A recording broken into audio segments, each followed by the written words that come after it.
So last time we introduced the integral. Okay, she just arrived.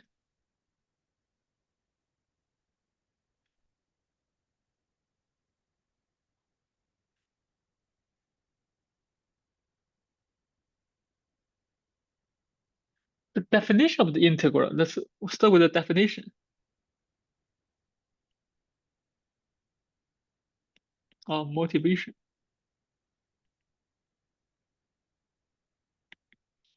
We want to find the area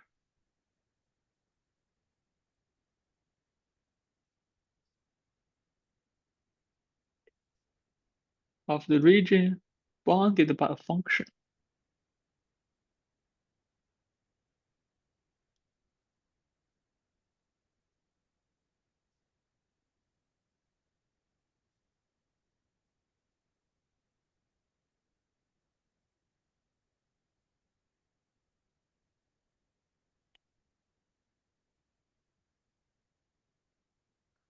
Okay.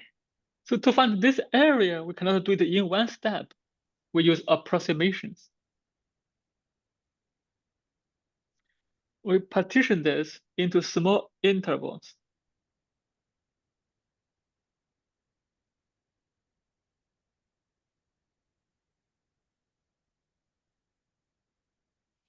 On each small interval, we pick a sampling point. Some on the left, some on the right, some in the middle.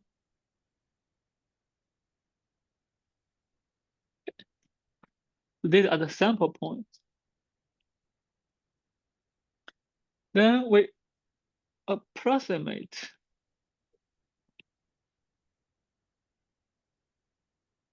the value at the sampling points. This will be the height of the approximating rectangle.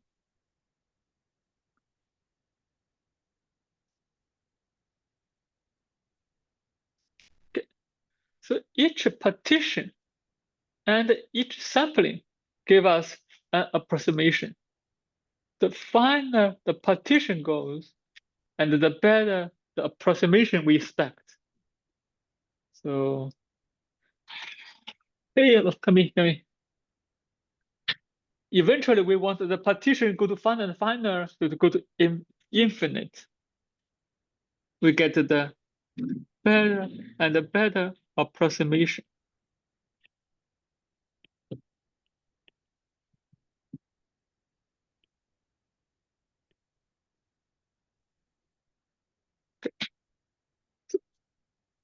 This is the definition. So a mathematician, they introduce a symbol for this limit. We call this the integral. We denote this.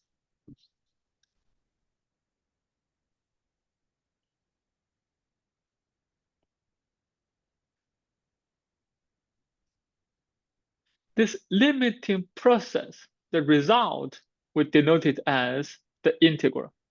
At this moment, this integral represents the limit. The limit, okay, it's nothing else yet. Later we'll give formula for it, but at the moment, this is the limit. New notation.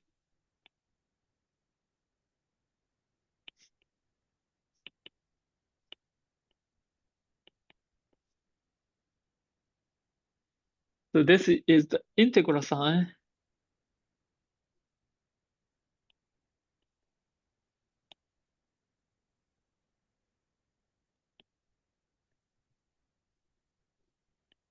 And A and B, this will be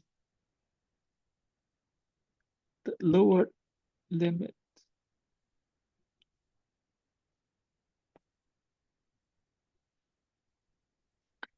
Upper limit.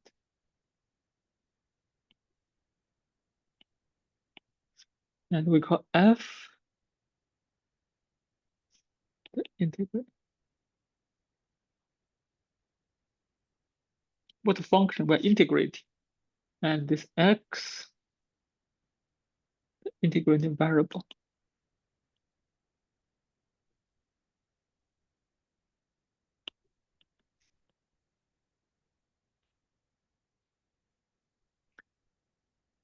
And this process to find the value of this, the integration.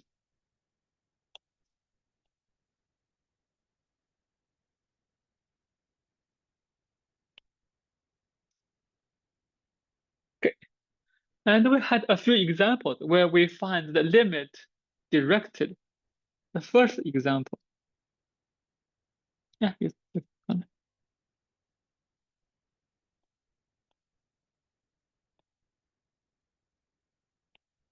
okay. Through the computation, we found this is just b minus a. A, b. For this one, we checked is 1/2 b squared minus a squared.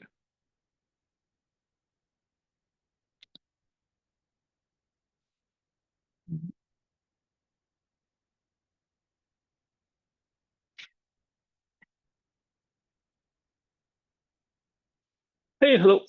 Okay.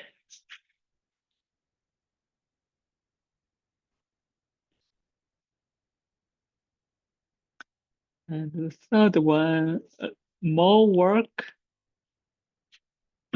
We get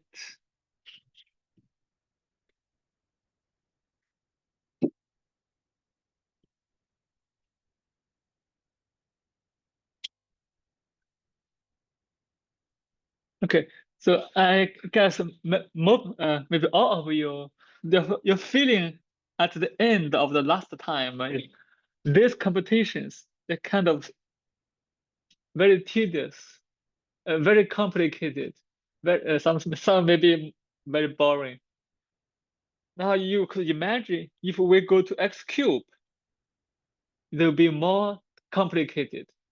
But the result, let's see, could you guess what the result will be? It will be similar. Okay, let's guess one. If we can guess one correctly, maybe we can skip the process. Zichen, do you want to guess or do you want to compute? Okay, what's your guess?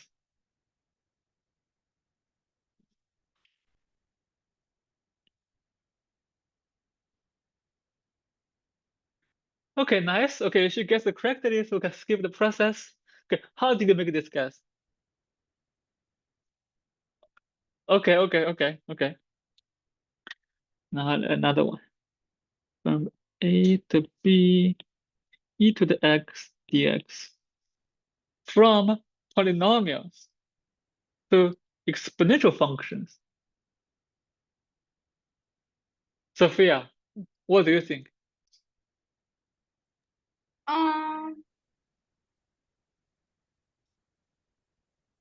E B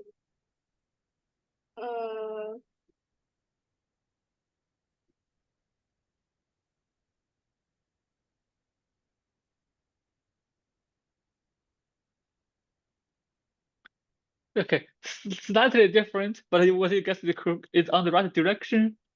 So here we could use the definition. We write this as the summation. We find the limit. The limit will be something like this. Okay, are there better ways to do these integrals? Okay, we will do that later. But before that, we will introduce some basic properties of the integral that follow from the definition. So keep in mind, at the moment, all we know about the limit is only about this integral is that it's the limit. That's the only thing we know about the limit, the integral at the moment. But from that, we can still get this property. A, B, C, F, X, D. Okay, now maybe not G, X.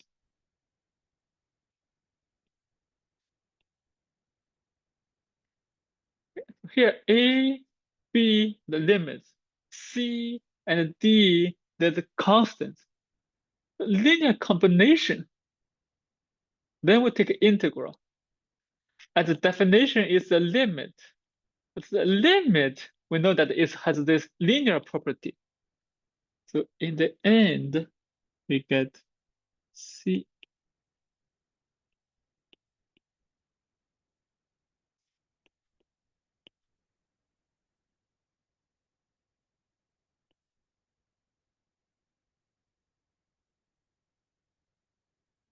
Very simple property. The integral of the linear combination equals the combination of the integral. Okay, now let's try a few examples. So 0 to 1, x squared, 1. Okay, let's use that. Okay, maybe x cubed.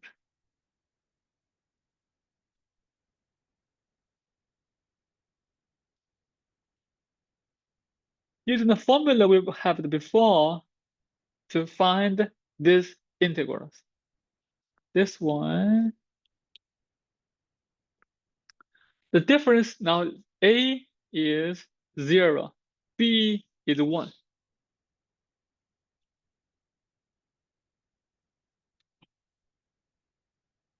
And Elisa and Sophia, you can do the computation and tell me what your result is. Okay, Elisa, what's the first one? 1/3. So 1/3.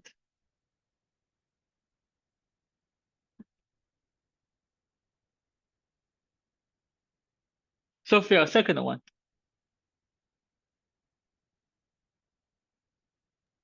It's 1/4.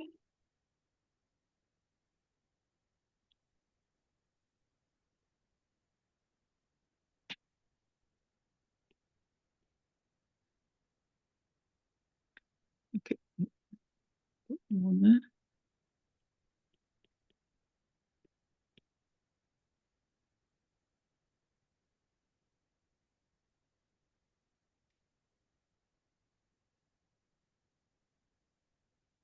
Okay, let's find this integral.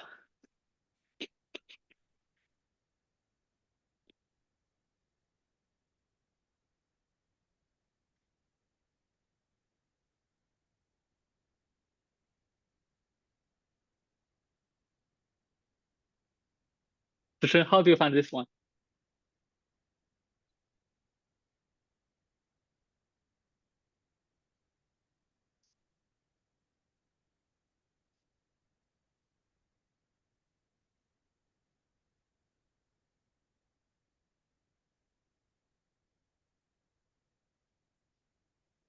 Okay, so that's the formula.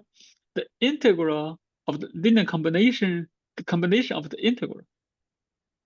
My 0 here is terrible. Let's rewrite my 0.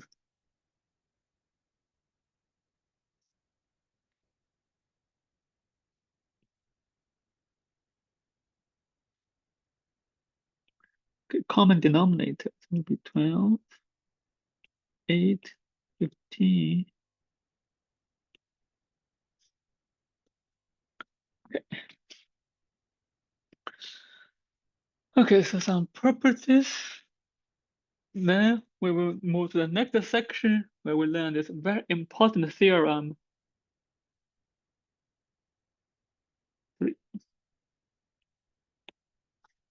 Fundamental theorem.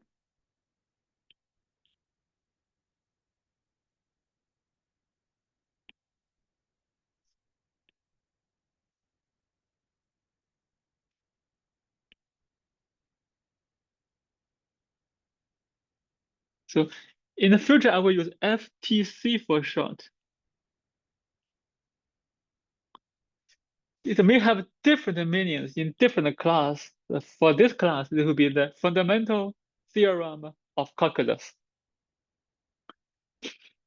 So there are two different forms for this theorem. We will start with one form of it. We consider the integral.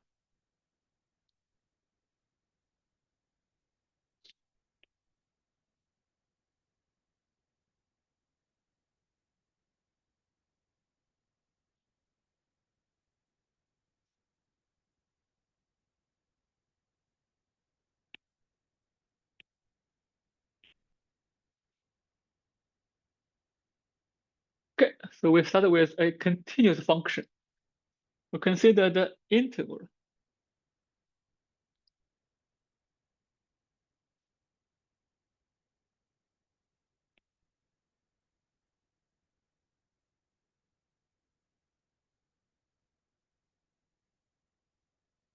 Okay, so I shift the spaces.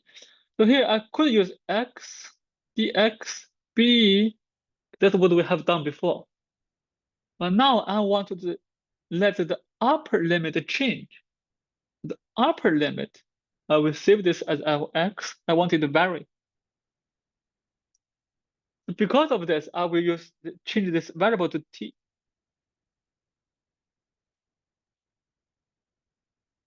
So this means we integrate from a to x of the function f. If we draw a picture, oops, not this.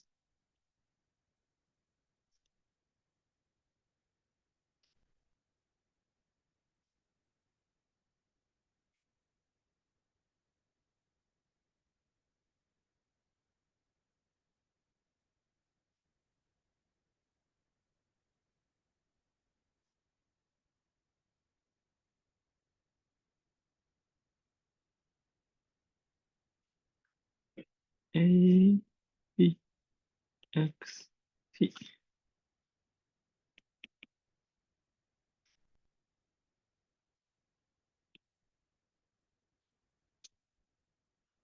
Okay. So we want to find the area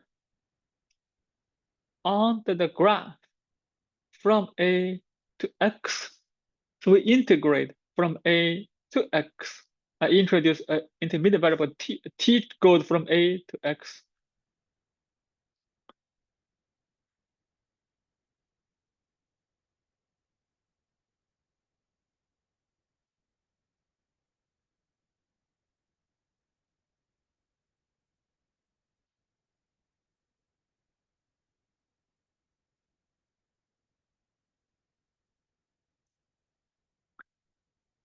Okay, now as we see, when X changes, the area changes. So this will be a function of X. So it defines a function.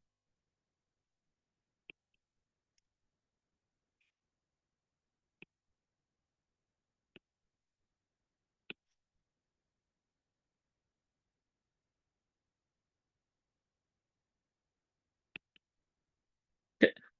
So we will give it a name. We call it gx.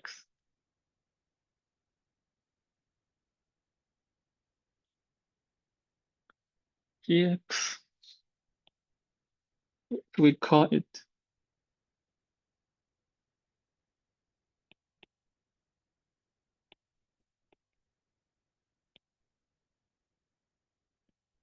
Okay. So this defines a new function. The properties of this new function. This new function is continuous.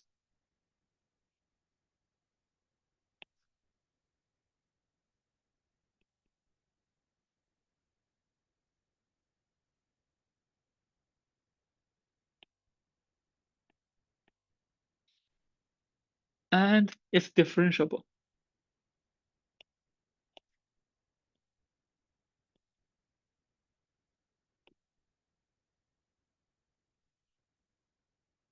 It means the derivative exists for any point in between. Moreover, the derivative is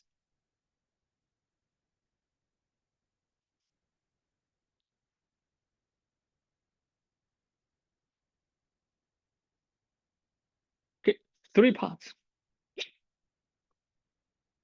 Very important theorem. So we will give a brief proof why this is true.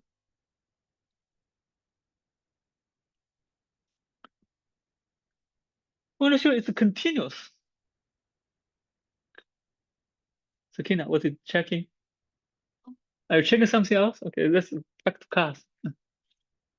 Okay. I thought you're checking something else. Uh, How do we check if a function is continuous or not?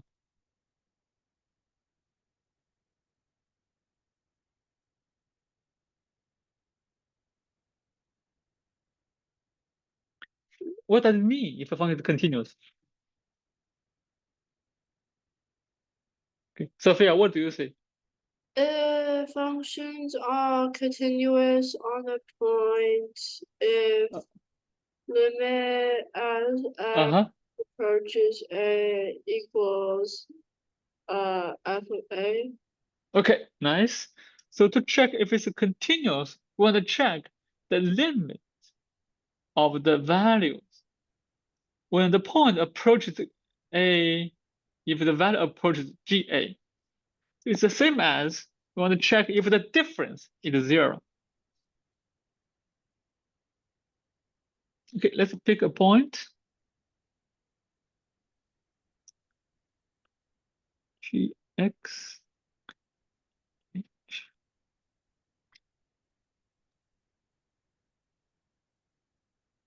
We want to check the difference of the values when H goes to 0, whether this goes to 0 or not. If this goes to 0, then we say it's continuous at X. X changes, they'll be continuous on the whole interval. Okay, so what is this difference? Okay, let's go back, look up the definition. This is a GX. I'm going to copy this definition.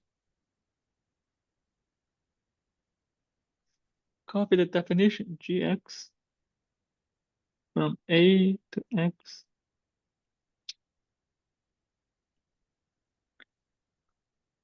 Okay, now we have GF, so AF.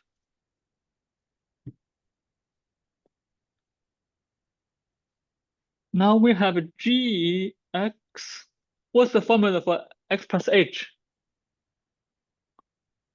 Elisa, what do you give? What's the formula for this?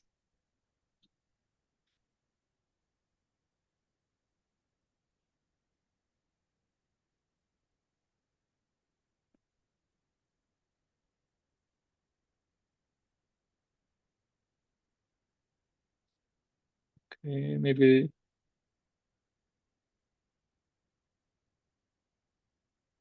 Elisa, yeah, muted.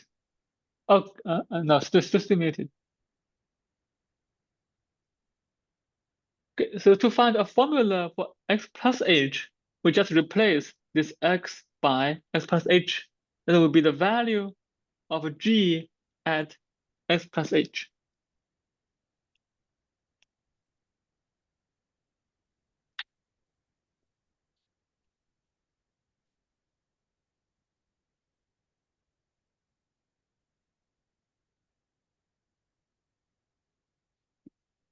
Let's look at the difference of these two. This integral from a to x. Second integral from a to x plus h. Let's draw a picture over there.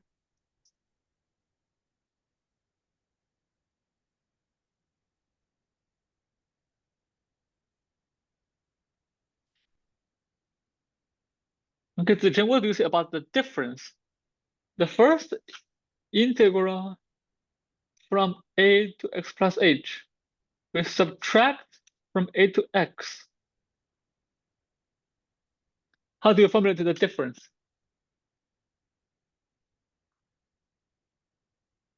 How do you formulate this difference on the picture?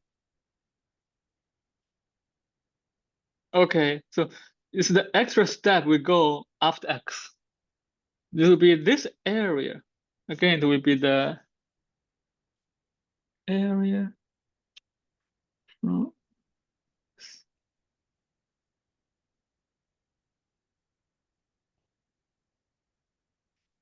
Now we can see no matter what x is, as when h go to 0, this strip will become thinner, thinner, and thinner. Eventually, the area will go to 0. In this way, we see this limit will go to 0 as h go to 0. Because this will be the area becomes smaller and smaller.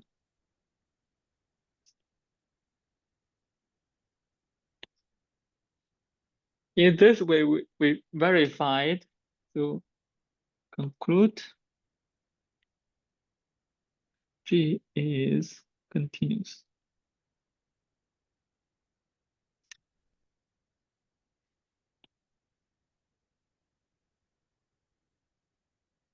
Okay, the first step is done.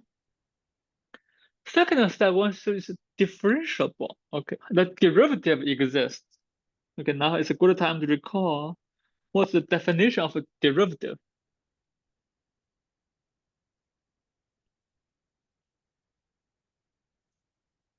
Sakina, we have several definitions. Which one do you prefer here?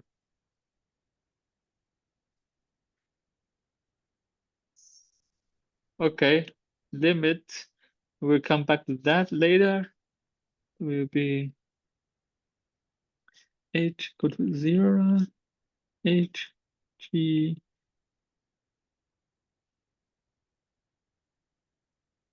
Okay, so that's the definition. It's the limit of the quotient of the difference of the values over the increment.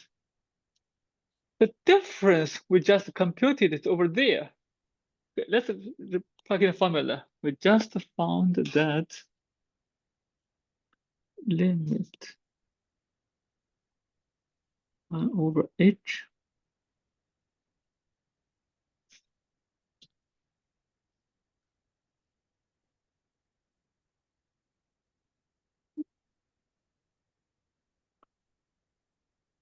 Okay, let's see. What's the meaning of this?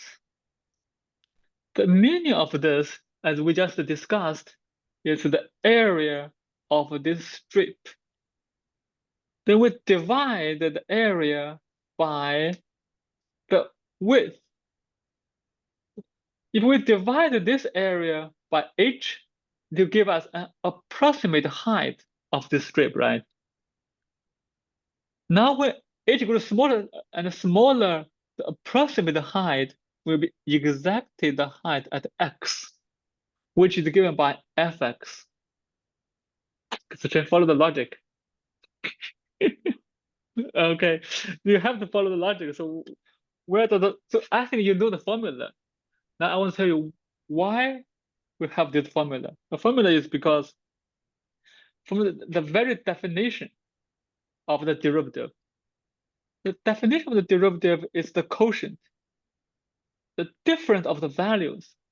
Now this difference of the values, we found the formula is this area. If we divide the area by h, it will give us the average height of this shape. That's the average height. So but if this strip was thinner and thinner, the average height will converge to the value at this point. From the graph, we know that the limit will be the value. So the give us fx. Okay. This will be the limit of the average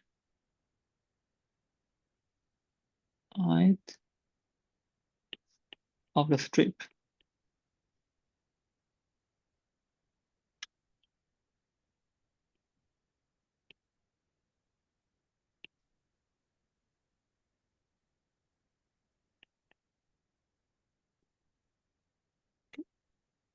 If I copy the picture here,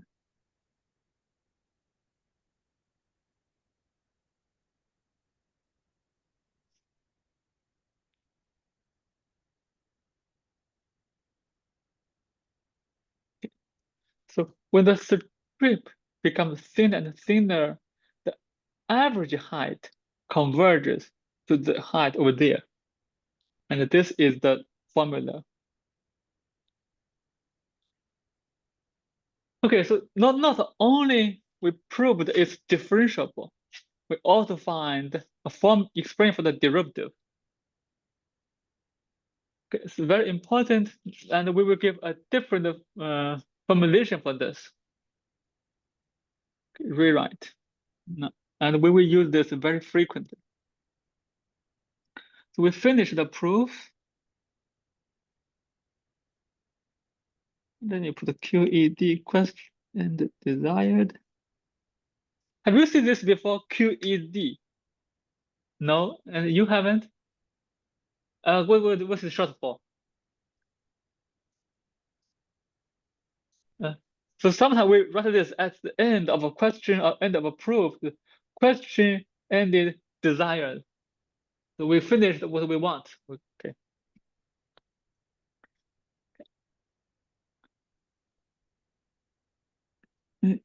So rewrite. Let's recall our gx is from a to x t dt. And we proved that the derivative is fx. Okay, we'll put them in one formula. The one formula, it will be the derivative of this integral.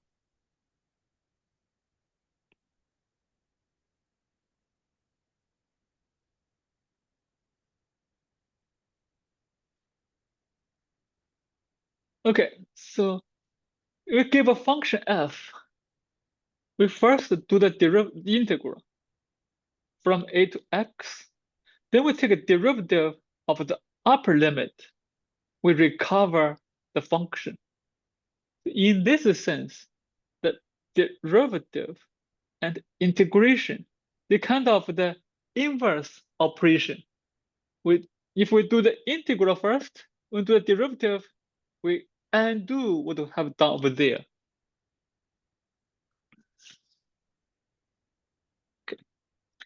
Okay, maybe some brain twister. Let me give another one. I want to check what's the derivative. d dx. This time I start from x, end at b, ft dt. Okay, I want to think about this. What is this derivative? Elisa and Sophia, all four of you. The previous one, if we vary the upper limit as a function, we take a derivative, we get f. This one, we vary the lower limit. Again, this will define a function of x. And now we can take a derivative. Still f, a different function. And why?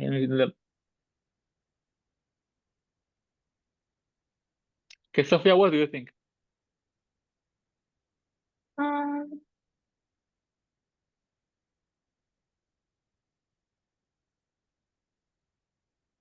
The same maybe? Very close. Okay, so this turns out to be negative fx. Okay, let's figure out where does this negative sign came from. Why not just fx?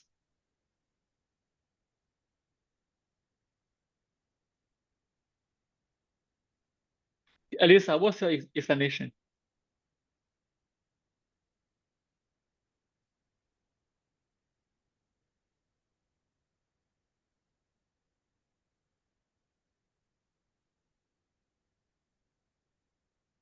Okay, so if we compare these two expressions, the first one from a to x, when x increases, we get more area.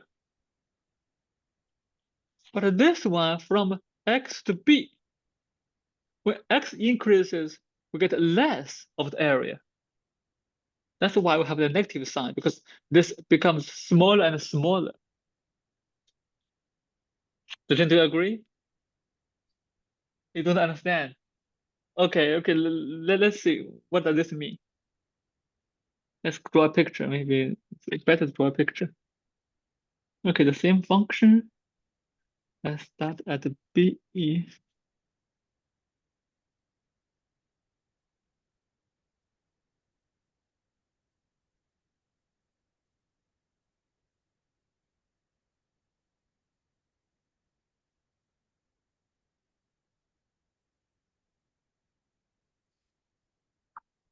X plus H. So initially, the integral will be this whole area. Is that right? But if we consider the increment to x plus h, the integral from x plus h to b, it will be this area. We lost this part. Previously, we added this part. We have derivative x. This time, we lost this part. So from this longer piece to a smaller piece. We lost it, so we have this minus h. Okay, now I'm going to give you okay, another test. The derivative from a ft dt. That's the same. However, I speed up. Instead of x, I go to 2x. Okay, how do we find the derivative? This time we still increase, but this time we doubled our steps.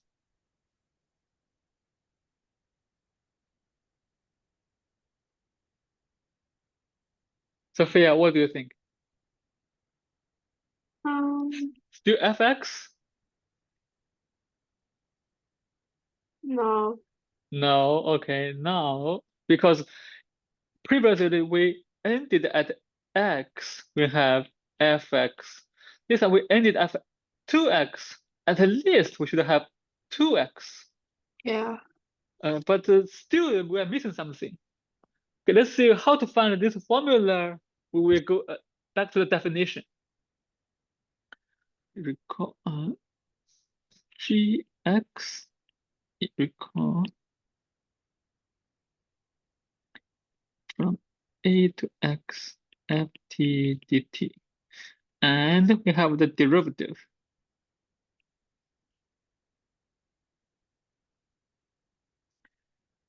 Okay, this time g2x, a to the 2x ft dt.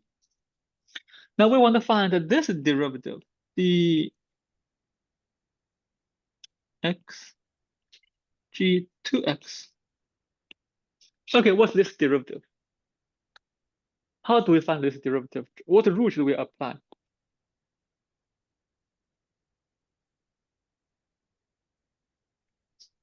Okay, so you recognize it's the composition of this g with 2x.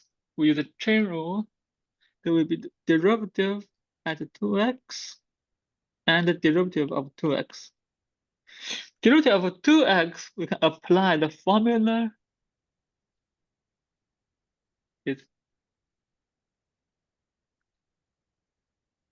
okay, Zichen, what's the formula?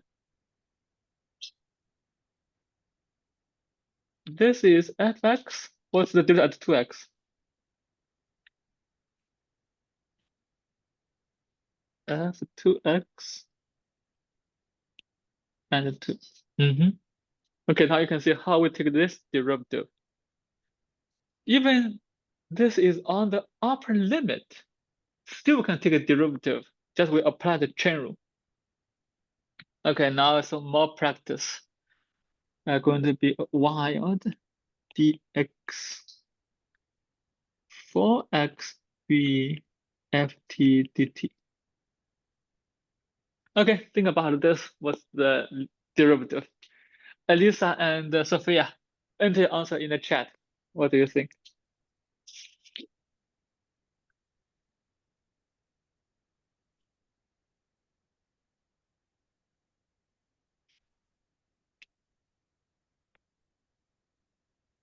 This is general.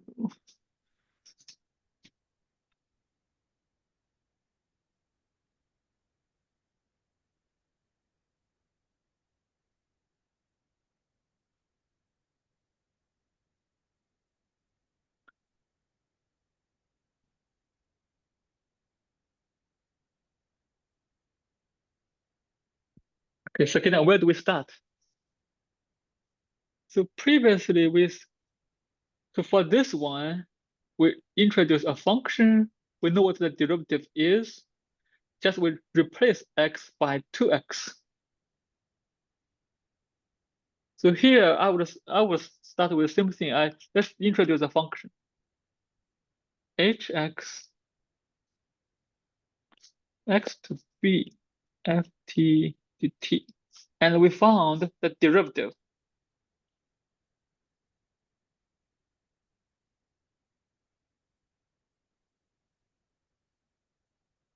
Now h 4x to b ft dt. We want to find this derivative.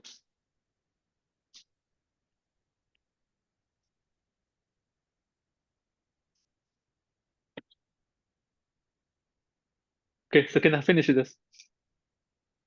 How do you find this derivative? It's composition of h with 4x. What rule do you apply? The chain rule. Chain rule is will be h derivative, the interior function, and the derivative of the interior function. Now, what's the derivative of h at 4x? Should use the formula.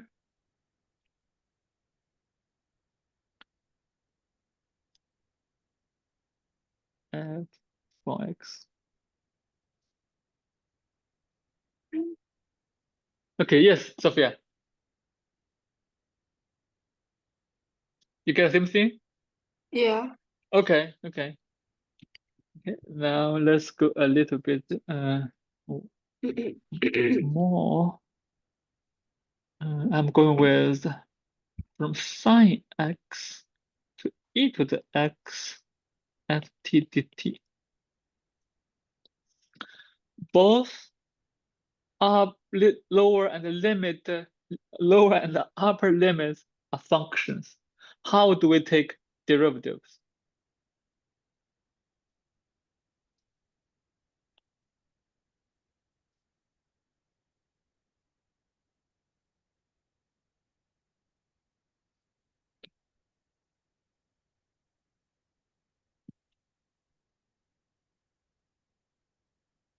Okay, so this one more and more.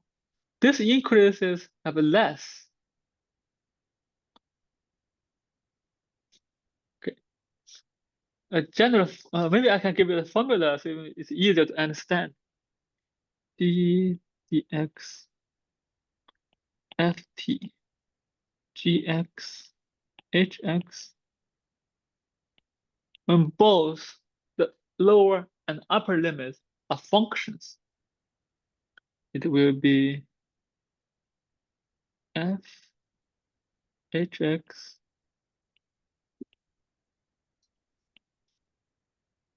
f gx.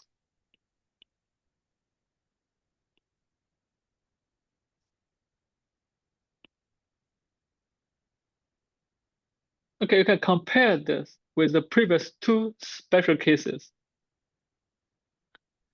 The upper limit apply the chain rule f at this upper limit h and h derivative the chain rule. At the lower limit will be f at the lower limit and the chain rule.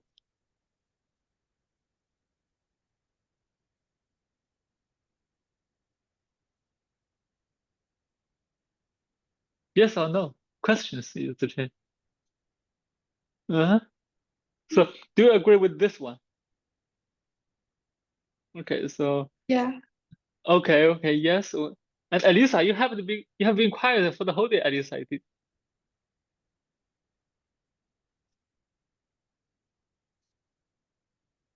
Yes.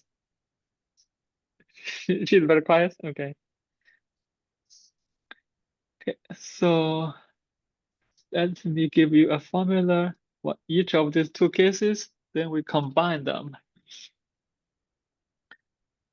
And then I'm not sure if I can move this to the next page. Let me try. Could I move this there? Okay, perfect. And move this lower. Okay, so maybe two intermediate formulas for you to easily handle in the d dx from a to hx ft dt. This one is a function of this integral composed with varying upper limit. Okay, so then what's the derivative?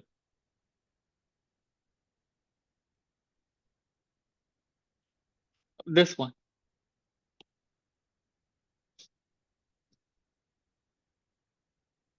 You can guess one or we can find it.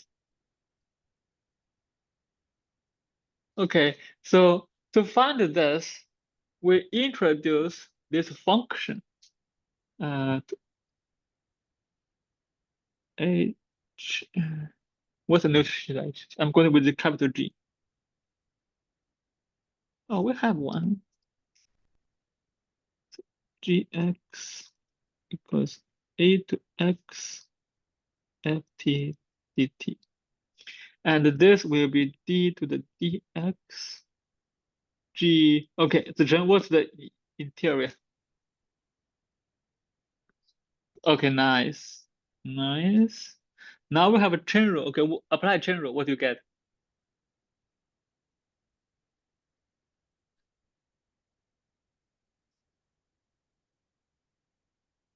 So the derivative of the exterior function will be okay, g derivative.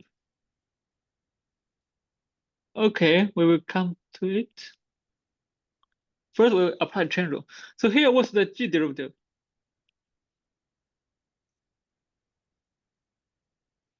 Just fx. Okay, so what's this?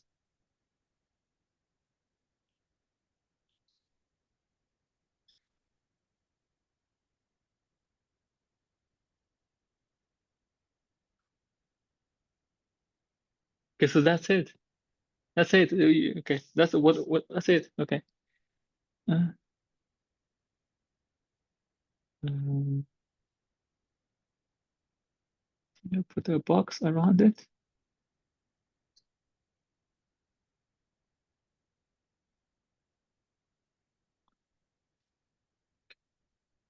Let me move this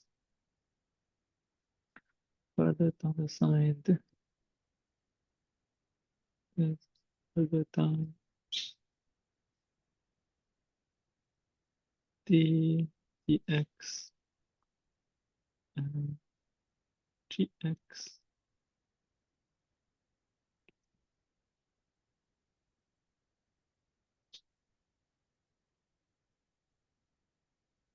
Okay, let's think about this one.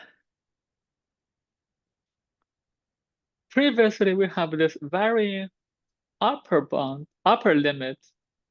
We have this chain rule, okay, the derivative. This time we have the varying lower limit. Okay, so okay, now what would you do? So let me to help. So now we have this f and g. So we introduce a new function hx from x to b, ft dt, and we have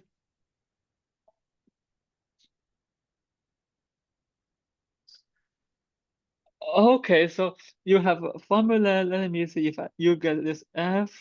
Okay, repeat your result.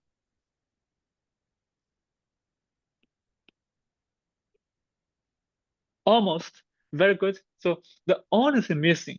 So here is at the yes, yes, yes, yes. Okay. I think now you figure out why what the formula is. But it works. It works. So we start with the basic one. The basic one, so this will be the derivative is negative fx. That's the basic one. This because, as we mentioned, this one when x increases have more area. X increases, it becomes shorter from x to b to x plus h to b. Becomes shorter. We have this negative sign. So this negative sign, and so this is okay. Let me give the steps of the wrong thing. So the intermediate steps, it will be d dx h at gx. Okay, so the chain rule gx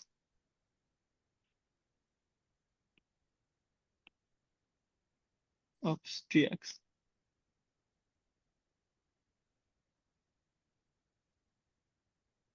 So we apply our formula.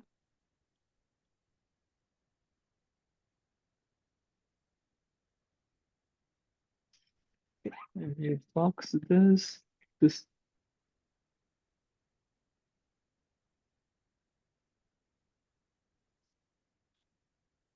and we used this formula over there. We used this formula over there. These two steps,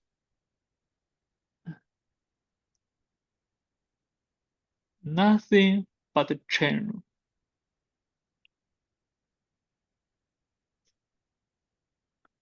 Okay, Sakina, so that's the explanation we have for the formula.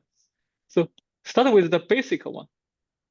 So this basic one is just the definition we checked is negative fx.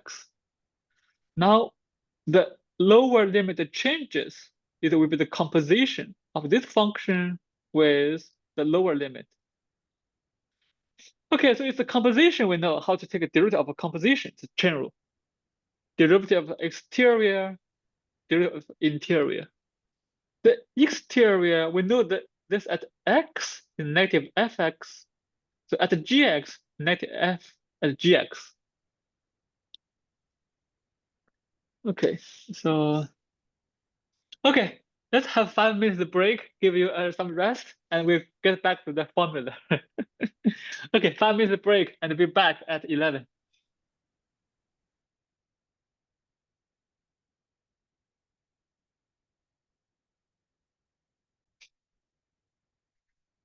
Okay, so if we have the changing upper limit, get the derivative to the value at the upper limit, derivative upper limit. Changing lower limit, the negative value at the lower limit, the derivative of lower limit. Now if we have both, then it will be the changing upper limit and the subtract the changing lower limit. Okay, so that's the formula we applied to this case. How do we find the derivative of this complicated integral? Okay, Zichen, what would you do? The first step. How do we deal with this?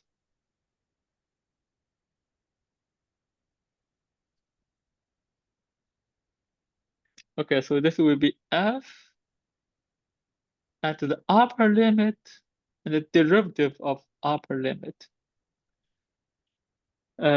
Sophia, how do you deal with the lower limit?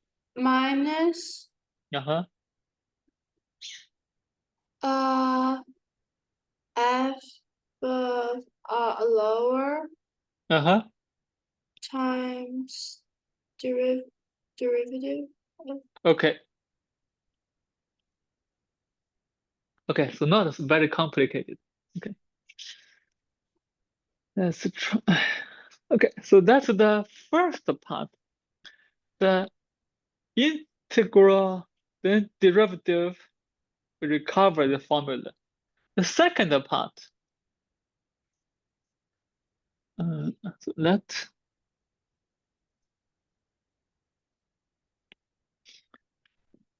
suppose we have an antiderivative.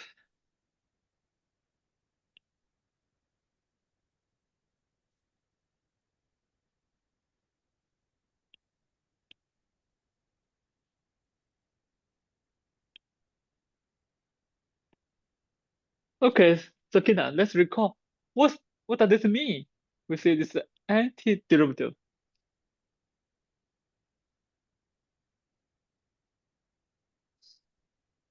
So this is the antiderivative.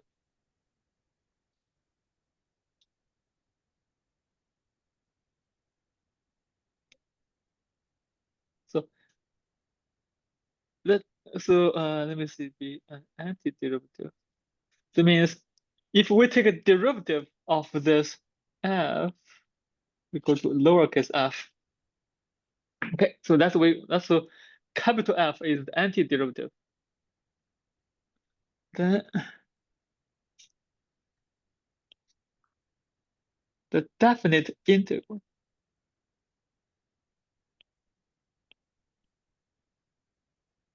can be found as the difference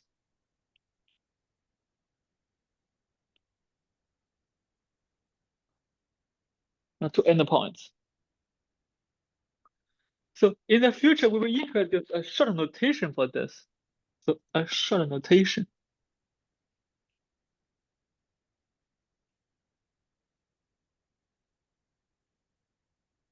Okay, a new notation. This means the difference of this function at one point from another. It will be the difference of this. A new notation. We use this very frequently. Whenever you see a function, a longer bar, two limits, you know it's the difference. Okay, so let's now we can go back to the integral 0 to 1 x dx.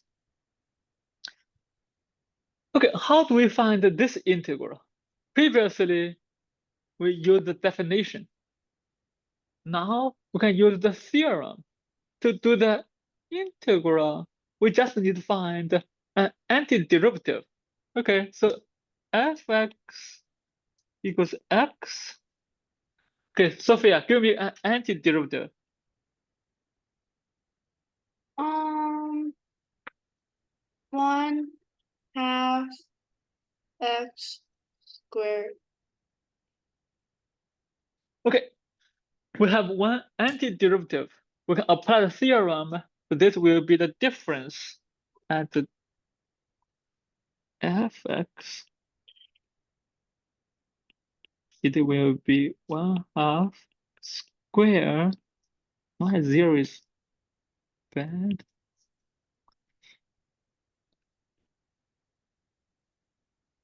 1/2 at 1, 1/2 at 0, 1/2. So with this fundamental theorem, this is also the second part of the fundamental theorem. To do this integral, we don't have to do the limit, the sum. What do? We can find the antiderivative, then find the difference of the values. Previously, we tried 0 to 1 x3 dx. Zichen, how could you give me an antiderivative for x cubed?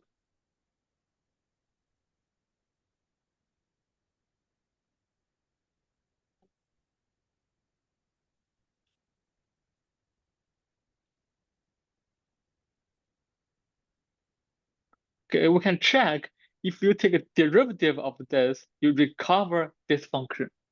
So this is the antiderivative. How do you find this value?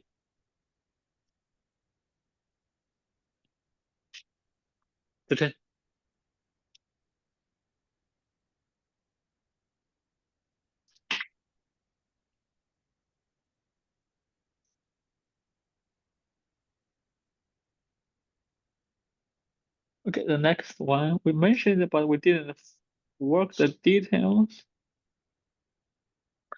So Kina, how do you find this integral? You give me an antiderivative e to the x, because the derivative of e to the x is itself. Oh my, I cannot change my zero. My zero is always that zero. Okay.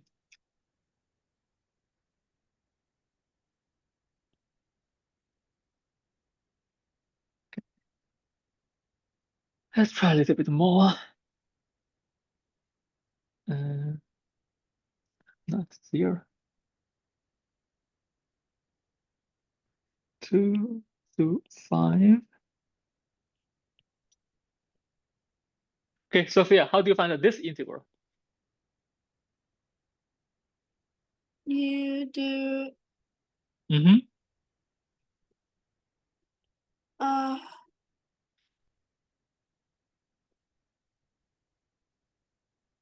you find the antiderivative? Mm-hmm. Which is 1/5. I'm not sure. I'm not sure. So this is our function. What's the Oh, uh-huh. it's a log. Okay, yes. So this will be logarithm 2 to 5. Okay, how do you simplify this? You do a log of 5 minus log of 2. Okay, so that's good enough. And antiderivative. I'm going with 0 type 2 sine x dx. Zichen? So what's an antiderivative for sine x? Negative cosine. Okay, negative cosine x 0 power 2. How do you find this difference?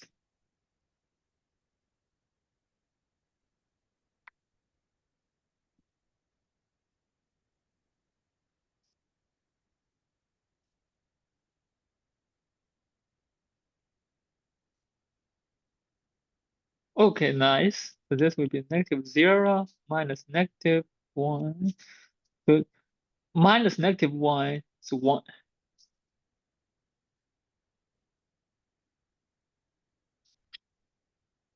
Sakina, how do you find this integral?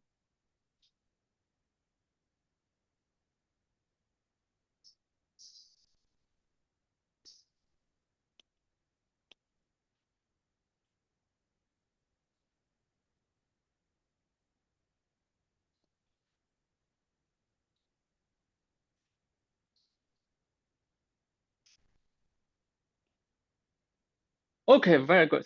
Very good. Another one. 0, not 0. I'm going with 1 to 2. Elisa, do you want to try, Elisa?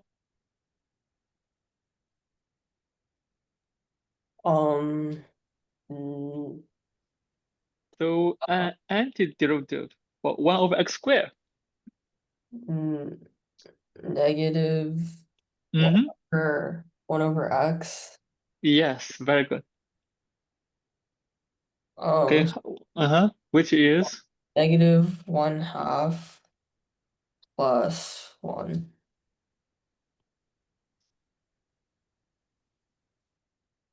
okay. Negative 2, negative 1, x squared dx. Sophia.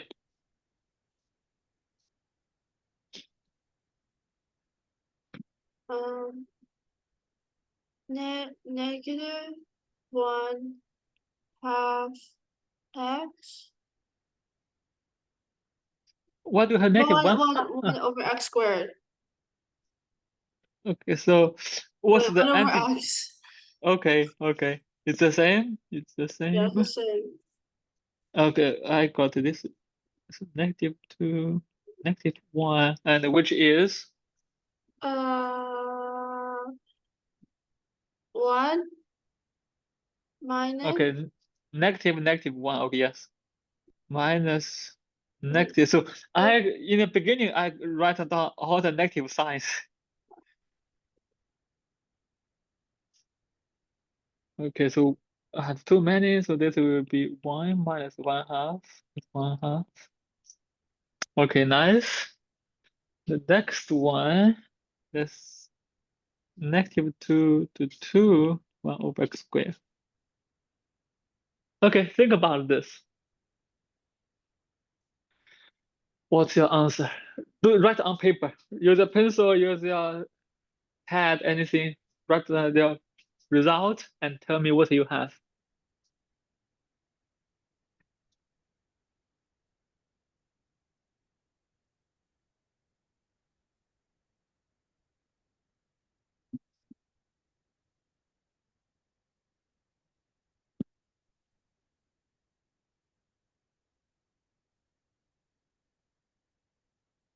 Let me know when you finish.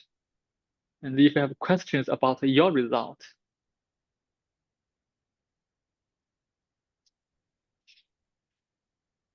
You finished the check? 0? Doesn't make sense? Because so you can see this is a positive function. The integral could it be 0? So what happened? Any explanation for this? Okay, so let's do this as we have done many times. I'll use a different color. We found an antiderivative. -2, -2. Antiderivative. So it will be negative.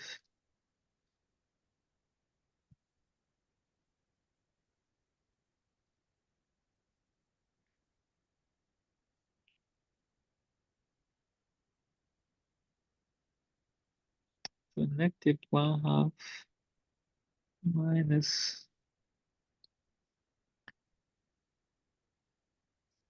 1/2. I get -1. Okay, Sophia also gave me -1. Okay, question. This is we know it's 1 over x squared, it's a positive function.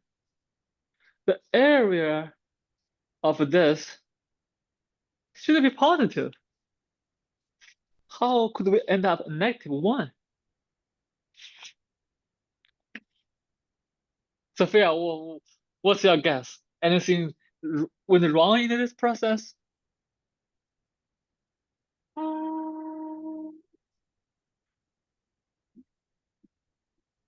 Something must be wrong, but where?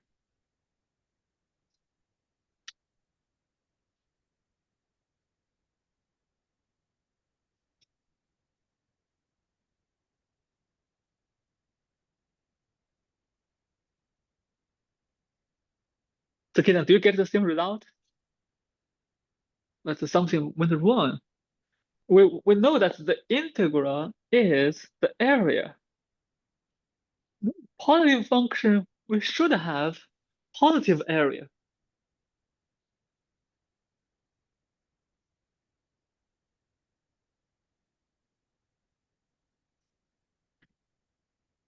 Elisa, maybe you know something. Yes, go. What's your explanation to this?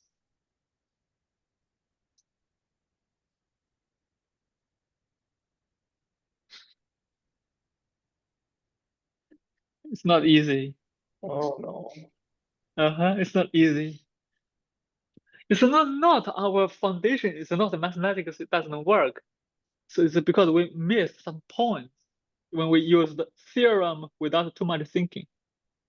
In this theorem, let's go back to the theorem. To apply this theorem, the condition f will be a continuous function on A and B. Yes, just repeat this to me. Okay, now let's go back to check this function. Is this function continuous on the interval?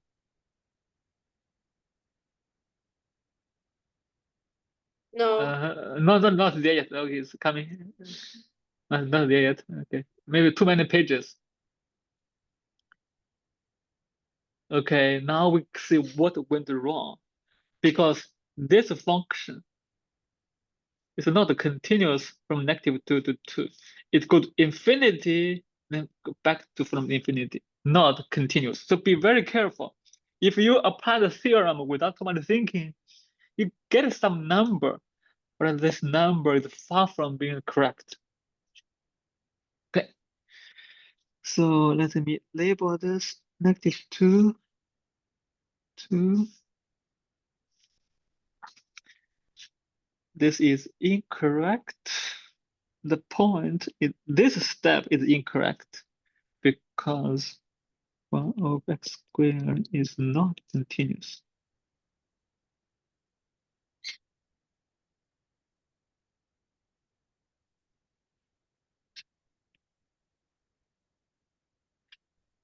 Okay, so be very careful of the theorems when you apply them. Okay.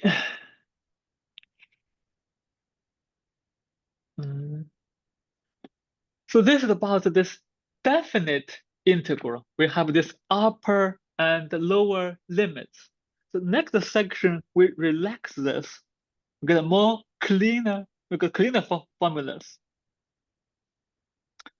5.4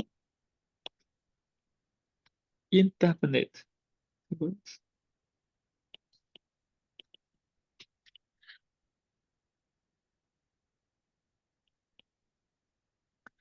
This is close related to this antiderivative we introduced before. We call the antiderivative.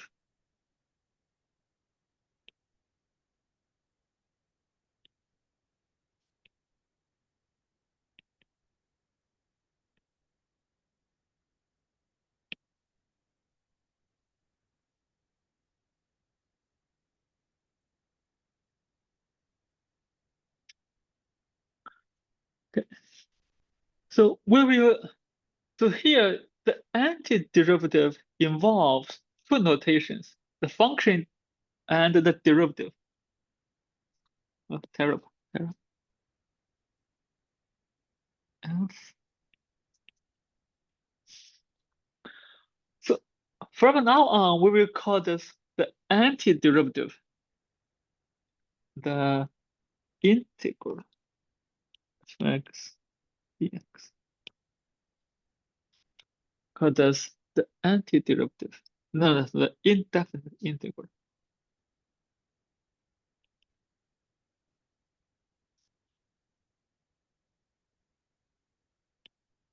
For comparison to this, b with the limits, the definite.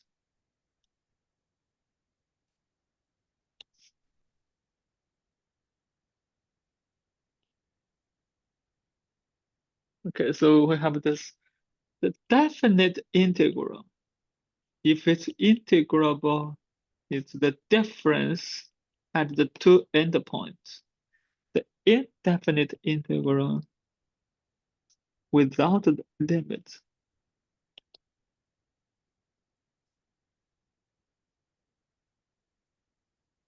Okay, so the relations between this definite integral and the difference of values of the antiderivative. Indefinite integral and this antiderivative.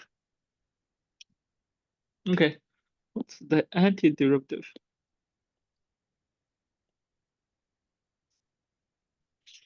Okay, Zichen, give me the antiderivative, the indefinite integral.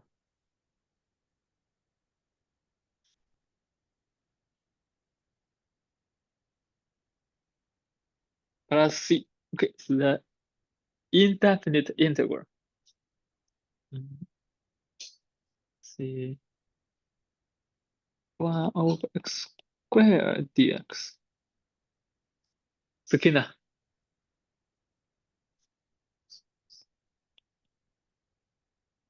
Okay, now we will compare the difference of these two cases. The formulas are correct, but there will be some difference between them. This is correct for any x, but this is not for any x, for some x. This is for any x.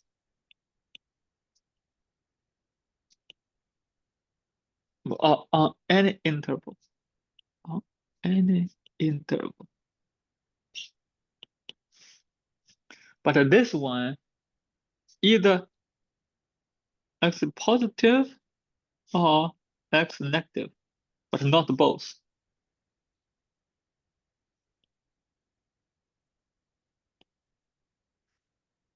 We cannot see not. Okay, so either positive or negative is the same thing as non-zero. So here's a tiny, very subtle point when we're dealing with integrals. It's not x not 0 because we cannot go from one part to another part.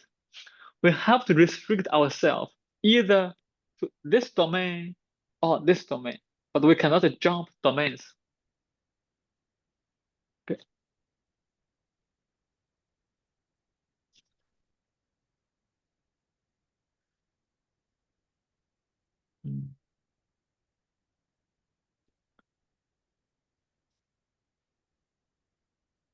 Okay, let's go a little bit further. Let's try to find a few more indefinite integrals. Okay, think about this. What's the indefinite integral? It's 3x. And Elisa and Sophia, enter your answer in the chat. Zichen and Sakina, what's your answer to this one? If it's the e to the x, we know it's e to the x. Okay, what about this one?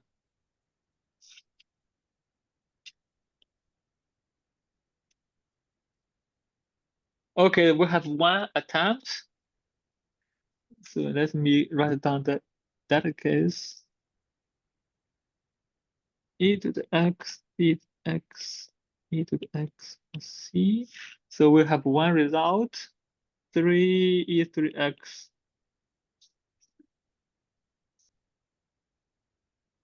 Okay, we have another result, e to the 3x ls 3.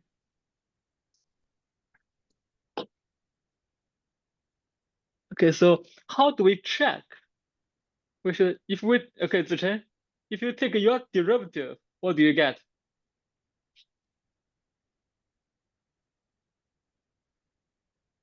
Do you get the 3x or get something else?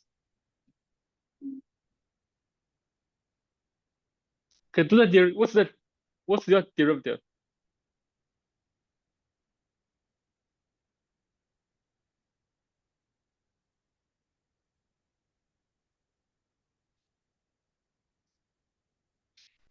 Okay, no. Let's forget about this in-depth integral. Let's work on this derivative. What's the derivative?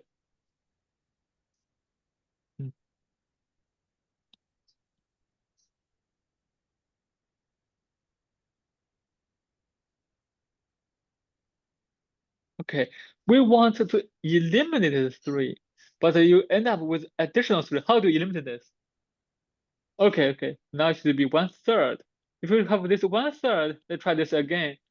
1/3 3x3, they cancel each other. Okay, so now we know how to correct this. We tried, then we make corrections.